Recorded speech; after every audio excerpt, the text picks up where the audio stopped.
Hello everybody. Today we will start with the course of Nuclear Physics 1 which corresponds to the MSc Physics Partisan. This course basically consists of the how the nuclear radiations will be detected by a system or a nuclear detector. The one unit will be the how the ion how a ion source will work or how the ion of different energy will be produced. First three units will be consisting of the detection of these nuclear radiations, different type of detector, their electronic component like preamplifier, amplifier, scalar, etc. The first topic of the course is the delta EE telescope. This delta EE telescope is basically the combination of two detectors. One which is delta E, this will measure the small part of the energy, and one which is E, which will be measuring the large part of the energy, or we can say that it is the combination of two detectors, one is small in size and other is large in size. So before discussing this delta EE telescope, we must know what are the nuclear radiations and what are the basic detectors here which can be used as a component of this delta EE telescope, that is the detector delta E or the detector E. So we will be starting with the nuclear radiations. So these nuclear radiations, these are the charged or uncharged particles which are released during a nuclear reactions. Sometime we will be performing the nuclear reactions so that we can know the characteristics of the nuclei, particular nuclei on which we will be or in which the reaction will take place. The particle which will be released here during this reaction, that may be charged or uncharged, like we have alpha particle, beta particle. This is the category of charged, and in the uncharged we can have, this is gamma rays. So gamma rays. So when we are talking about the detection of these particles, what we will be detecting exactly, we can detect the mass of the particle, the charge of the particle, what is the charge on the particle, then energy of the particle, and position where these particles are entering in a chamber of a nuclear detector. Sometimes we will be also detecting here, one is the mass, then charge, then energy, and then position, and sometimes we will be counting the number of particles which are detecting or which are entering in a nuclear detector. The nuclear detector, basically we have three types of detector here. One is the gaseous detector, second one is the semiconductor detector, and third one is the scintillation detector. We are having the three categories of basic three detectors will be here. Before going on the detectors, how they will be working, we must know how the nuclear radiations will be interacting with the material when these radiations are entering in the chamber.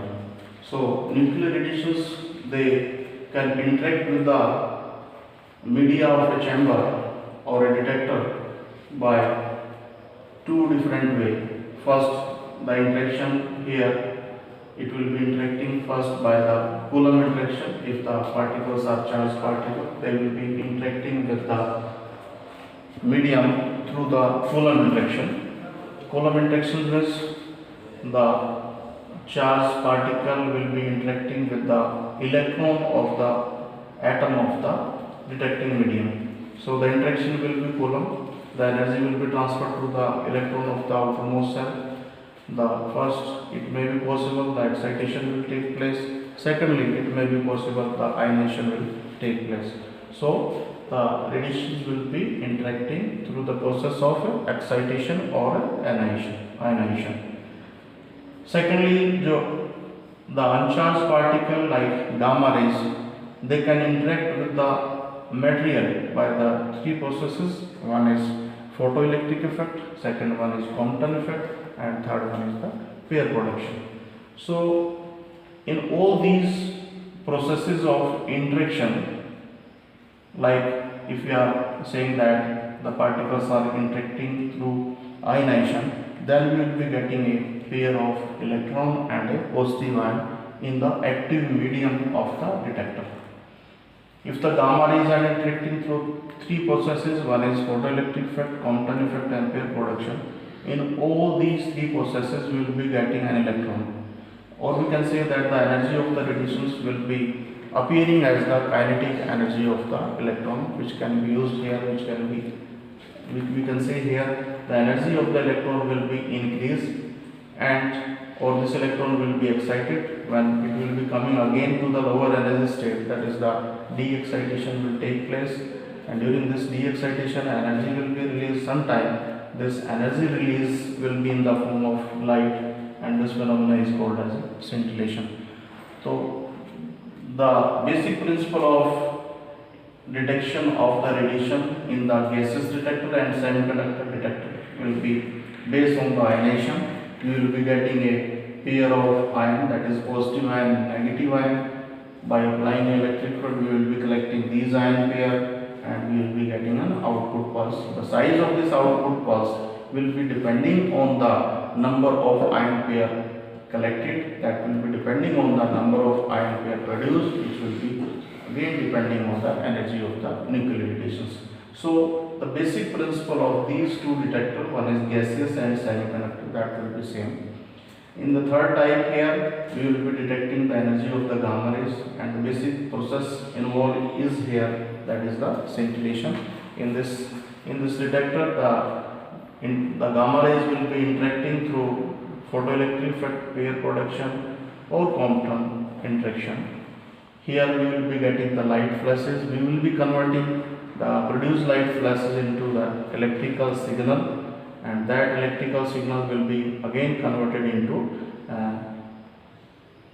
we will be getting light flashes. These light flashes will be converted into electrical signal, and this electrical signal here, the size of the signal here will be depending on the energy of the light radiation, which will be depending on the energy of the incident radiation. So we are having three basic type of detector. One is gaseous, semiconductor, and scintillation. We are discussing these three types of detector because here in this delta EE telescope we will be using one of the detector out of these three as delta E, and other one again selecting out of these three we will be using this E. So this delta EE telescope, in this telescope we will be having two detector, delta E and E.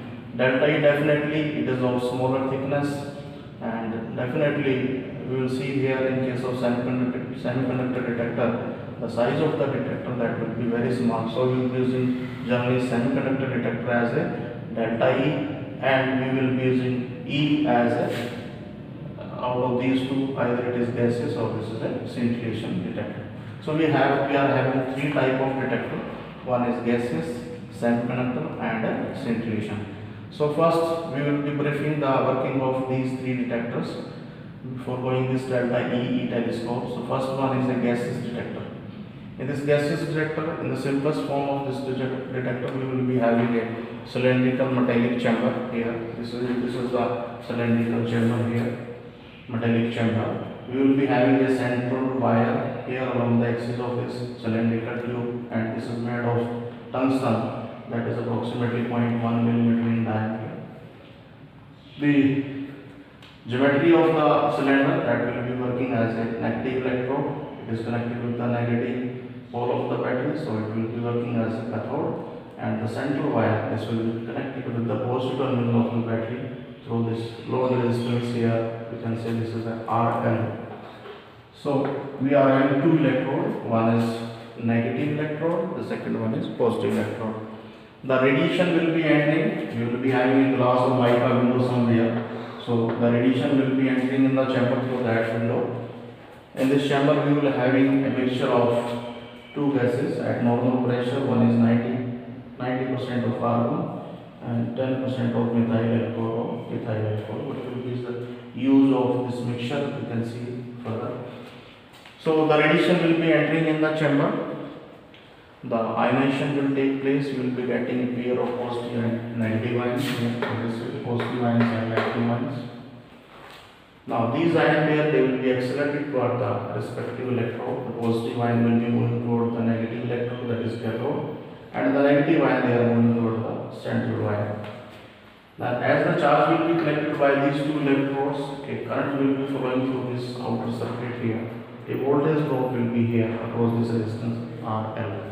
So this voltage drop here, that is due to the charge which is collected by these two respective electrodes. This voltage will be passed through a filter here. This is a capacitor. Then we have having a preamplifier, an amplifier, and then we have having the commutator. So this is the basic structure of a gaseous detector. So the output pulse, the size of the output pulse, that will be depending definitely on the current flowing through this circuit, and this current will be depending on the number of ion pair collected by the respective electrode, and which will be depending on the radiations, energy of the radiation which will be entering in the chamber. So by knowing the size of the output pulse, we can estimate the energy of the nuclear radiations. So this is the simplest form of a gaseous detector. On the basis of the operating voltage, we can classify this detector in three categories here. One is the ionization chamber,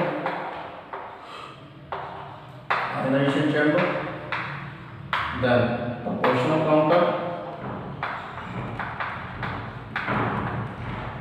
and then GM counter. So we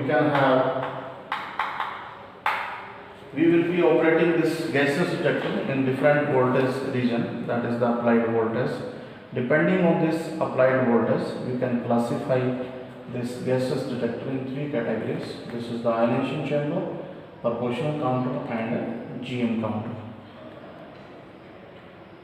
So we will be discussing here the size of the output pulse here. Along this axis we are having output pulse.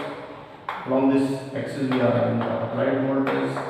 Then what type of curve we will be obtaining here, that we will be discussing in next lecture, and we will be briefing these three type of detector. After that we will be discussing semiconductor and scintillation detector. Thank you.